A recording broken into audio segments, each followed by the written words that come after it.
मेरी पत्नी रोज हमसे पनीर मंगवाती थी, लेकिन सुबह तक न जाने वह सारा पनीर किधर चला जाता था। जब मैं उनसे पूछा तो वह कहती थी बिल्ली खा गई। जब वह सुबह उठती तो लगती जैसे कोई 16 साल की लड़की हो। एक दिन मैं रात को सो रहा था, मेरी पत्नी को लगा कि मैं गहरी नींद में हूँ। वह उठकर बाहर गई, मैं भी उसके पीछे चला गया। किचन का मंजर देखकर मेरी जान सी निकल गई। मेरा नाम अशोक है। मेरा बचपन में ही मेरे पिता की मृत्यु हो गई थी। मेरी मम्मी ने एक दिन मुझसे बहुत ही अजीब बात कही, जिसे सुनकर मैं काफी हैरान हो गया था। मेरी मम्मी ने मुझे कहा कि वह मेरी शादी करवाना चाहती है। मेरे लिए उन्होंने लड़की भी ढूंढना शुरू कर दिया था। एकदम से बस बातें सुनते ही मैं काफी उलझन में पड़ गया था, क्योंकि मैं शादी के लिए बिल्कुल भी तैयार नहीं था। मैंने अपनी मम्मी को हिचकिचाते हुए मना कर दिया और कहा कि मुझे कुछ वक्त चाहिए। मम्मी पहले तो थोड़ा नाराज सी हो गई, मगर मम्मी फिर ने मेरी बात मान ली। मैं बहुत हैरान था कि मम्मी ने मुझे लड़की के बारे में बताया भी नहीं था, और सिर्फ यही कहा था कि जो भी लड़की है तुम्हें पसंद आएगी। मैं सारा दिन उसी के बारे में सोचता रहा और रात हो गई। रात को अपने कमरे में लेटा हुआ था कि मेरी छोटी बहन भागते हुए अंदर आई। उसकी सांसें फूली हुई थी। उसकी यह हालत देखकर मैं घबरा गया और पूछा कि क्या हुआ आशा। उसने जो खबर मुझे सुनाई उसे सुनकर मेरी तो जैसे जान ही निकल गई। मेरी छोटी बहन ने बताया कि मम्मी की तबीयत एकदम से बहुत खराब हो गई है। मैं डर गया और भागकर उसके साथ मम्मी के कमरे में गया तो वहाँ मम्मी जमीन पर बेहोश पड़ी थी। मैं मम्मी मम्मी पुकारते मम्मी को आवाज लगातार रहा, और मगर मम्मी चुप रही। मेरी बड़ी बहन ने जल्दी से एम्बुलेंस को कॉल की और थोड़ी देर ही एम्बुलेंस आ गई। मैं और मेरी बड़ी बहन मम्मी को लेकर अस्पताल चले गए। डॉक्टर ने मेरी मम्मी का चेकअप किया और बताया कि मम्मी का दिल का दौरा पड़ा है। सुबह मेरी मम्मी की तबीयत थोड़ी बहुत अच्छी हुई थी, तो डॉक्टर ने हमें कहा कि मम्मी को टेंशन नहीं देंगे, क्योंकि उनको फिर से दिल का दौरा भी पड़ सकता है। हम सब मम्मी की सेवा करने लगे। फिर एक दिन मम्मी ने मेरे सिर पर हाथ रखा और कहने लगी कि बेटा, मेरी जिंदगी का ना जाने कितनी बाकी है। मेरी हालत ठीक नहीं, इसलिए मैं चाहती हूँ कि तुम मेरे मरने से पहले शादी कर लो। मैं तुम्हें शादीशुदा देखकर चैन से मरना चाहती हूँ। अब मना करने का सवाल ही नहीं होता था। मैंने हाँ में सिर हिला दिया और मम्मी बोली कि बेटा, तुम उसी लड़की से शादी करोगे जिसके बारे में मैंने तुमसे कहा था। मैंने हाँ कर दी। और फिर उस रात अस्पताल में हमसे मिलने एक लड़की आई थी जिसने सूट सलवार पहना हुआ था, और अस्पताल में ही एक वकील को बुलाया था और हम दोनों को वकील के सामने ही कोर्ट मैरिज कर दी। हम दोनों कोर्ट मैरिज के शादी कर चुके थे, और बाद में मम्मी ने मुझसे कहा कि अपनी पत्नी को लेकर घर चलो और तुम्हारी बहन मेरे पास अस्पताल में रुक जाएगी। मैं शादी से खुश तो नहीं था, लेकिन अपनी पत्नी को चेहरा देखने के लिए बहुत बेताब था। मेरी बहन मम्मी के पास रुक गई और हम घर आ गए। मेरी पत्नी घूंघट ओढ़े बैठी थी। जब मैं कमरे के पास पहुंचा तो मुस्कुराते हुए जब उसके पास आया तो उसका चेहरा देखकर मेरे पैरों तले से जमीन निकल गई, क्योंकि मेरे सामने जो मेरी पत्नी बैठी थी वह उम्र में मुझसे तकरीबन 5 साल बड़ी थी। मैं 25 साल का नौजवान था, वह 30 साल की, और न ही वह इतनी खूबसूरत थी। उसका रंग थोड़ा सा सांवला था। वह सब देखकर मैं घबरा गया, फौरन कमरे से बाहर चला गया। सारी रात मैं घर से बाहर रहा और यही सोचा रहा कि मम्मी ने मेरे साथ ऐसा क्यों किया। इतनी आम सी लड़की मेरी शादी क्यों की। 2 दिन बाद मेरी माँ अस्पताल से घर आ गई। मम्मी की तबीयत खराब थी और इसलिए मैं अपनी मम्मी से किसी तरह की कोई शिकायत नहीं कर रहा था और अपनी पत्नी के साथ वैसे ही रहने लगा जैसे आम मियाँ बीवी रहते हैं। मेरी पत्नी मुझे पसंद तो नहीं थी, मगर वह बहुत ही अच्छी थी। कुछ ही दिनों में उसने अपने व्यवहार से मेरा दिल जीतना शुरू कर दिया था। वह मेरे लिए वक्त पर खाना बनाती, जब मैं घर आता तो पानी भी पिलाती, मेरे कपड़े वक्त पर धोती और प्रेस कर देती। सारे घर के काम काज भी लगातार किया करती थी। मेरी माँ और मेरी बहनों का भी ख्याल रखती थी। मुझे अब धीरे धीरे मेरी पत्नी थोड़ी अच्छी लगने लगी थी। मुझे उस बात का गुस्सा था, वह मुझ पे 5 साल बड़ी है। मैंने कभी उससे अपनी पत्नी की निगाह से नहीं देखा था। वह जिस तरह मेरा ख्याल रखती थी मुझे अच्छी लगती थी। मैं शुरू में तो उससे गुस्से से बात करता था और हर वक्त डांटा करता था, मगर फिर मेरे शब्दों में धीरे धीरे अच्छाई आने लगी और यूं ही हमारी शादी के 2 महीना गुजर गए। एक दिन मैं सोया हुआ था, जब मुझे रोने की आवाज आई तो मैं हैरान रह गया। यह आवाज वॉशरूम में आ रही थी। मैं परेशान था कि रात के वक्त बाथरूम में कौन रो रहा है। मैंने दरवाजे पे आवाज दी तो थोड़ी देर बाद मेरी पत्नी बाथरूम से बाहर आ गए। मैंने उससे पूछा कि तुम अंदर क्यों रो रही थी? उसने कहा, कहने लगी कि नहीं तो मैं नहीं रो रही थी, आपको कोई गलतफहमी हुई है। लेकिन मुझे यकीन था वह सच में रो रही थी। ऐसे ही कई दिन बीत गए। मैं अपनी पत्नी को अक्सर रोता हुआ देखा करता था, और जब उससे रोने की आवाज पूछा तो वह मुझे कुछ भी नहीं बताती और झूठ बोल देती कि मैं नहीं रो रही थी। यह चीज मुझे बहुत परेशान कर रही थी कि मेरी पत्नी क्यों रोती है। मैं उसकी वजह जानना चाहता था। एक दिन मैं काम से घर वापस आया तो मैंने देखा कि मेरी बहन मेरी पत्नी को बहुत डांट रही थी, और सिर्फ डांट ही नहीं रही थी बल्कि उसको थप्पड़ भी मारा था। यह सारा तमाशा मैंने अपनी आंखों से देखा था। दीदी मेरी पत्नी को यह कह रही थी कि तुम मनहूस हो, तुम जैसी बदसूरत औरत की वजह से हमारा घर बर्बाद हो गया। हमारे भाई को भी खूबसूरत लड़की मिल सकती थी। मैं फौरन दीदी से बोला पड़ा, दीदी आप यह सब क्या कह रही हो, और इस शादी से उसकी क्या गलती है? फिर मैं हाथ पकड़कर अपनी पत्नी को कमरे में ले आया था। अब ऐसा अक्सर होने लगा था कि मेरी बहन मेरी पत्नी को डांटा करती थी, और फिर मुझे पता चल गया कि मेरी पत्नी क्यों रोती है। मुझे अपनी पत्नी से थोड़ा सा प्यार होने लगा था। मैं अक्सर अपनी बहनों से अपनी पत्नी के लिए लड़ पड़ता था। वक्त ऐसे ही गुजरता जा रहा था। मैं अपनी बहन से अपनी पत्नी के लिए लड़ता तो वह मेरी पत्नी के खिलाफ बातें करके मेरा दिमाग खराब कर देती थी। मेरी बहनें मेरी पत्नी को ऐसी ऐसी बुराई करती थी कि मुझे अपनी पत्नी पर गुस्सा आने लगा। मुझे अब नहीं पता था कि वह मेरी बहनें सच कह रही है या झूठ, लेकिन मुझे उन पर यकीन था। अब मेरी माँ ने मेरी पत्नी के खिलाफ मुझे भड़काना शुरू कर दिया था। जब माँ ने मेरी पत्नी की बुराई की तो मुझे यकीन हो गया कि खोट मेरी पत्नी के अंदर ही है। उस रात मैंने अपनी पत्नी को बहुत डांटा था। मुझे दुख हुआ था, मगर क्या करता। वह चुपचाप बैठी मेरी डांट सहती रही, पर मेरी पत्नी के खिलाफ मेरी बहनों की शिकायतें बढ़ती लगी थी। मैं भी अब अपनी पत्नी से तंग आ गया था। मैं अब उससे कम ही बातचीत करता था। वह मेरे लिए खाना लाती ही थी तो मैं जानबूझकर खाने में कमी निकालकर उसे डांटता। वह कोई भी काम करती थी, मैं फजूल से गुस्से में आ जाता था। अपने घर के सभी लोग तक आ चुके थे। एक दिन मेरी दीदी के पास आई और उन्होंने आकर मुझसे बहुत सी अजीब बात कही कि जिसे सुनकर मुझे बहुत गुस्सा आया। दीदी ने मुझे कहा कि तुम अपनी पत्नी को छोड़ दो। यह सुनकर मेरा दिमाग थोड़ा सा घूम गया। मैंने दीदी से कहा कि मैं ऐसा कैसे कर सकता हूँ। दीदी ने मुझे कहा कि वह मम्मी को मना लेगी और मेरी शादी अपनी सहेली से ही करवा देगी। मैं पहले तो नहीं माना, मगर 3 दिन बाद दीदी ने मुझे कहा कि उन्होंने मम्मी को मना लिया। अब मैं राजी हो तो गया था, मगर यूं ही उसको कैसे छोड़ सकता। फिर एक दिन मेरी पत्नी मेरे खाना पकाकर लाई और खाने में नमक थोड़ा ज्यादा होने का बहाना करके अपनी पत्नी को डांट दूंगा और उसे छुटकारा लेने की बात भी कह दूंगा। मैंने उसे डांटना शुरू कर दिया, लेकिन जैसे ही मैंने उसे छोड़ने की बात कही तो मेरी पत्नी के रोने और चीखने की आवाज सुनकर वहां लोग आ गए। उन्होंने पुलिस को भी बुला लिया। यूं तो मैं अपनी पत्नी को तलाक देने के लिए रुक गया। मुझे थाने ले जाया गया। फिर इस मामले को पुलिस ने सुलझा दिया और मेरी पत्नी ने मुझे भी माफी मांगी। हालांकि उसकी गलती नहीं थी। उस दिन के बाद मेरी पत्नी बिल्कुल बदल सी गई थी।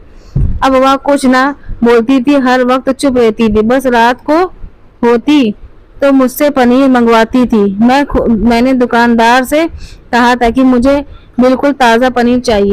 मैं और ताज़ा पनीर उसके लिए लेकर आया था। मेरी पत्नी कमरे से बाहर खड़ी मेरा इंतजार कर रही थी। मुझे देखते ही उसकी आंखें चमक उठी और उसने मुझसे पनीर वाली पन्नी पकड़ ली और बोली कि कल रात को मेरे लिए फिर से ले आना।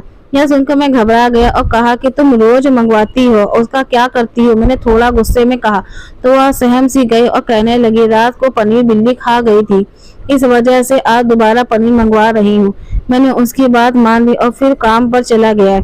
अगले रोज से दोबारा अपनी पत्नी के लिए पनीर लेकर आया और उसने अपने हाथों में थमाया था और अपने कमरे में आ गया। लेकिन हैरत का झटका मुझे तब लगा जब अगले दिन मेरी पत्नी ने फिर से मुझे कहा कि प्लीज पनीर आज रात को भी पनीर ले आइए। मैंने फिर से पूछा पनीर के लाया था वह, तो मैंने खाया ही नहीं। कहने लगा कि बिल्ली खा गई। मैं भी बहुत हैरान था और सोचने लगा कि बिल्ली इतना पनीर कैसे खा सकती है? जितना पनीर मैं लाया था उतना तो एक इंसान सारी रात खाता रहे तब भी ना खत्म करे, फिर बिल्ली ने कैसे खा लिया? यह बात मुझे बहुत परेशान कर रही थी।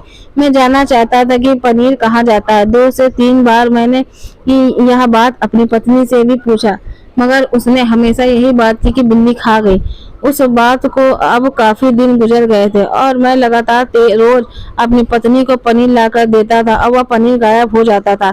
मेरी मम्मी और बहनें भी इस बात पर गुस्सा करने लगी थी कि तुम्हारी पत्नी उस पनीर का क्या करती है। मैं थोड़ा सा अफसोस भी कहता कि दीदी मुझे नहीं पता, बस वह रोज ही ऐसा कहती है कि बिल्ली खा जाती है पनीर। मेरी इस उस बात को मेरी दीदी ने सर पर सवार कर लिया था और ठान लिया था कि उस बिल्ली का राज तो वह जान के करके ही रहेगी। मेरी दीदी ने मेरी पत्नी का कड़ी नजर रखने शुरू कर दी, क्योंकि मेरी दीदी को मेरी पत्नी का अजीब तरह का शक हो गया था। धीरे धीरे मेरे और मेरी पत्नी के बीच में सब कुछ अच्छा होने लगा था।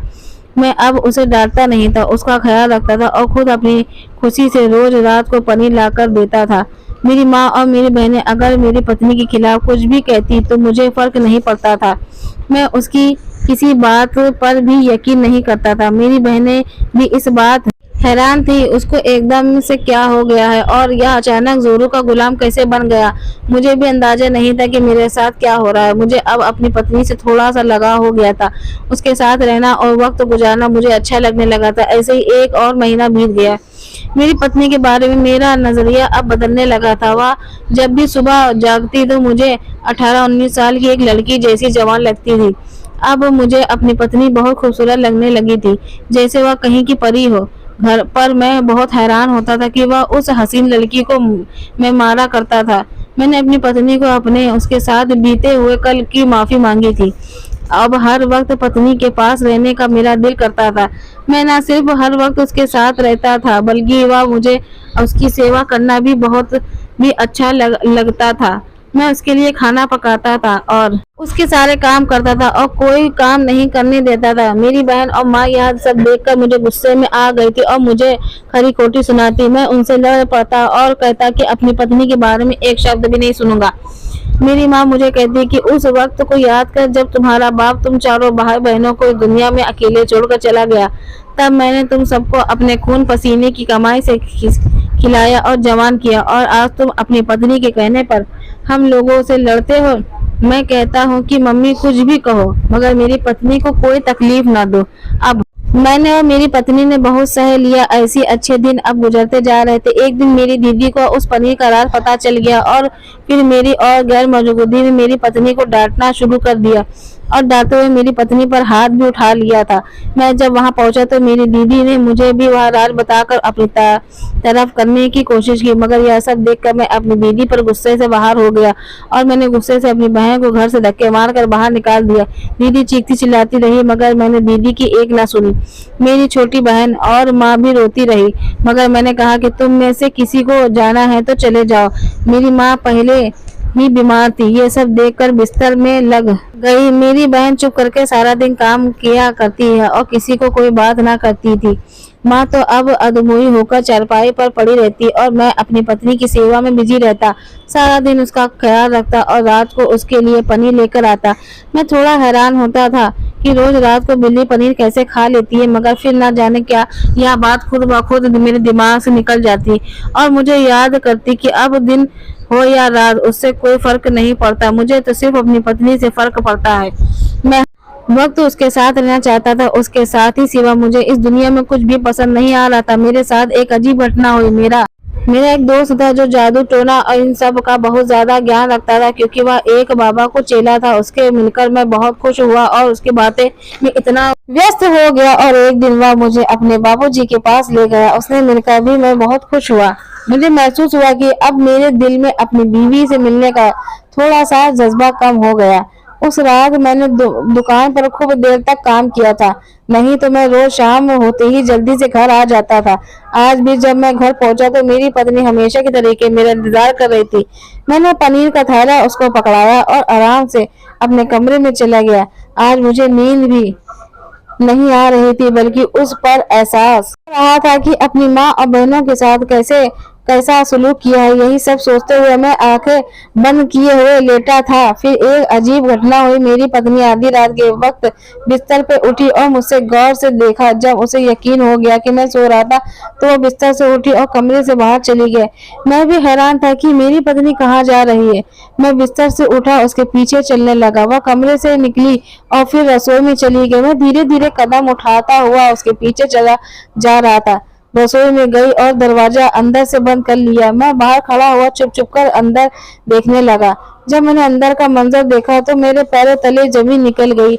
अंदर मेरी पत्नी ने दियों का चारों तरफ से गोला बना रखा था। उसके बीच में बैठकर अजीब से मंत्र पढ़ रही थी और साथ ही साथ वह पनीर जलाते जा रही थी और इतनी तेज रफ्तार से घूमते हुए पनीर पर कुछ पढ़ रही थी कि एक आम इंसान इसके बारे में सोच नहीं सकता था। मुझे यह सब देखकर घबराहट महसूस हो रही थी। मुझे डर लग रहा था। मैं जल्दी से वहां से चला गया और अपने कमरे में जाकर सो गया। सुबह उठे तो उठकर पूजा करने मंदिर चला गया और माता के सामने अपना सर झुकाकर अपनी गलतियों की माफी मांगने लगा और विनती करने लगा कि भगवान मेरी मदद करो। फिर से मैं अपने उस दोस्त के पास गया और सारी बात उसको सुनाई और मेरे दोस्त ने मुझे एक एक करके बात पूछी और फिर जो बात उसने मुझे बताई सुनकर तो मेरे पैरों तले से जमीन निकल गई। मेरे दोस्त ने मुझे बताया मेरी पत्नी काला जादू करती है, किसी और पर नहीं वह मुझ पर करती है। वह यह सुनकर मेरी जान निकल गई थी। मैंने अपने दोस्त से पूछा कि वह मुझे यकीन है ना, तो उसने कहा मुझे पूरा यकीन है कि तुम्हारी पत्नी तुम पर काला जादू करती है और तुम्हें अपना बनाना चाहती है। इस काले जादू की वजह से तुम हमेशा अपनी पत्नी के बारे में सोचते रहते हो और अपनी माँ और बहन के साथ बुरा सलूक करते हो। यह सब सुनकर मुझे एहसास होने लगा कि एक साल में मैं जो कुछ कर रहा हूँ यह सब मेरी पत्नी के उस काले जादू की वजह से हो रहा है। मैंने सारी बात अपने दोस्त को बताई तो उसने मुझे एक पानी की बोतल दी और कहा कि यह पानी तुम रोज पीना। याद मुझे मेरे बाबा जी ने दिया है, इसके पीने से तुम पर किसी जादू का कोई असर नहीं होगा। उसके अलावा उसने मुझे कहा कि तुम पूजा पाठ भी किया करो। मैं उसकी बात सुनकर काफी हैरान था। पानी की बोतल लेकर अपने घर आया। मैंने पूजा पाठ करना शुरू कर दिया था। अब मैं पहले से महसूस कर रहा था कि उसके जादू का असर मेरे ऊपर नहीं कुछ कम हो रहा है। अब रोज रात को उसका पीछा करता और किचन में जाकर देखता कि वह क्या करती है। उसने अपना काला जादू भी बढ़ा दिया मगर मेरे ऊपर उसका असर थोड़ा कम हो रहा था। एक दिन मैं अपनी माँ के कमरे में गया जो बेहद बीमार थी और माँ से बात करने की कोशिश की। मेरी बहन ने मुझे मेरी माँ से बात करने को रोक दिया। मैं जन्नतें मिन्नतें कर रहा था। तो मेरी माँ ने हाथ का इशारा किया और कहा कि बता करो। मैंने अपनी माँ को सारी बात कहा और कही कि मुझे माफ कर दो। मेरी माँ ने कहा कि बेटा काश मैं तुम्हारी माँ ना होती तो मैं तुम्हें कभी माफ ना करती, लेकिन मैं तुमसे नाराज नहीं हूँ। मैं मम्मी के गले लग गया और कहा कि मम्मी मैं दीदी को भी घर वापस लाना चाहता हूँ। मम्मी ने कहा कि तुम्हारी दीदी को भी वापस ले आएंगे। फिर मैंने मम्मी से कहा कि आपने मेरी शादी इतनी बड़ी उम्र वाली लड़की से क्यों कराई। तो मम्मी कहने लगी कि बेटा तुम्हारे पापा का एक दोस्त था जिसने मरने से पहले तुम्हारे बाप से वादा किया था कि उनकी इकलौती बेटी की शादी अपने बेटे से करवा देना और यही वजह थी कि मुझे तुम्हारे पापा के मरने के बाद उस वादे को पूरा करना पड़ा और उस लड़की से तुम्हारी शादी करवा दी। मैं अपनी मम्मी से फिर से गले लग गया और करने लगा मैं यूं ही गुस्से में आपको गलत समझ रहा था। मम्मी ने मुझे थपकी दी और कहा कि कल तुम्हारी बहन को लेने जाएंगे। उस रात फिर से मेरी पत्नी रात को किचन में गई और मैं रोज की तरह उसके पीछे गया तो छुपकर देखा तो मगर उसकी नजर मुझ पर पड़ गई। मुझे देखती वह जोर जोर से चीखने लगी और फिर मेरे कदमों में आकर गिर गई। उसका राज खुल गया। अब वह कहने लगी कि मैंने तुम्हें हासिल करने के लिए अपना सब कुछ बर्बाद कर दिया। वह मुझे देखे जा रही थी। मैं इन सब से डरता था। मैं जल्दी से बाबा जी के पानी पी दिया और उस पर फेंका तो वह बेहोश होकर गिर गई। सुबह मेरी पत्नी को होश आया तो वह रोने लगी और फिर मैंने उससे पूछा कि उसने यह सब क्यों किया तो वो कहने लगे कि मुझे हमेशा जिंदगी अकेले गुजारी थी। मेरे बाप मुझे छोटे होते ही छोड़ दी गया था। मम्मी मर गई और मैं अपने पति को भी पसंद नहीं आई। मेरी नंदे और सास मुझ पर जुल्म करती थी। उनका करना भी बनता था। कोई बर्दाश्त करता है लड़के से लड़की बड़ी लड़की को सास और पति को जुल्मों सितम से सताई गई और बहुत परेशान रहती थी। एक सहेली ने मुझे यह बताया कि बाबा जी के पास चलते हैं, वह तुम्हारे मसले का हल बताएंगे। बाबा ने कहा कि तुम अपने पति को अपने काबू में कर सकती होगी और फिर मैंने यही अमल करना शुरू कर दिया। मेरा पति मेरा होने लगा था और काफी देर तक यह चलता रहा मगर फिर मेरे हाथ में सब निकलते लगा। मेरी बीवी रोने लगी और सबसे माफी मांगने लगी। मैंने अपनी बीवी के आंसू पोंछे और कहा कि उसमें तुम्हारी नहीं बल्कि मेरी गलती है। मैंने अपनी पत्नी को माफ कर दिया। मेरी मम्मी और बहनें ने भी मेरी पत्नी को माफ कर दिया। मैं कुछ दिन के बाद अपनी दीदी से माफी मांगकर उसे भी घर लेकर आया। अब मैं अपनी पत्नी से नफरत नहीं करता बल्कि उसे दिल से कबूल कर चुका था। काश ये सब पहले समझ आता तो मेरी पत्नी यह कदम न उठाना पड़ता।